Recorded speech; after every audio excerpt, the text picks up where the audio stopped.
যে গোনার ভিতরে সবচেয়ে বড় গোনা তো সুদ। এই সুদের বিরুদ্ধে ওয়াজ করি। পয়লা শুক্রবারে সুদের বিরুদ্ধে ওয়াজ করছি। ওয়াজ যখন শেষ হয়েছে হগলে বাড়ি গেছে গা, সভাপতি আমার আলগাত নিয়ে কয়, সবটি কথা আপনি আমারে কইছেন।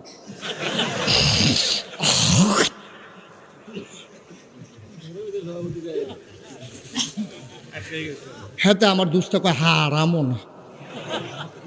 আমি আপনার কয়েম করতাম, আমি নিয়তে করছি সুদের উপরে ওয়াজ করাম, আমি আপনার ফেলছি কয়েম করতাম। আপনি তো সেই ফেল মধ্যে ফেলছেন, কিন্তু প্রতিটি কথা যখন কইছেন সব মানুষ আমার ফেল চাইয়া রয়েছে। তো আমি কিতা করতাম? আমি সুদের বিরুদ্ধে আমি কি আপনার নাম লইছি না কিছু কইছি? আমি সুদের বিরুদ্ধে ওয়াজ করি, আপনার ফেল চাইয়া থাকলে আমি কিতা করতাম? কয় অবশ্যই কেউ না কেউ কইছে আমি যে খাই। আর না হইলে আপনি কোনো এমনি টার্গেট করে কোনো কথাটি কইছেন না, মনে করেন নাই তো আমরা বুঝি না, আমরা এই বাতাসে চুলটি ফাঁকছে না আমরা।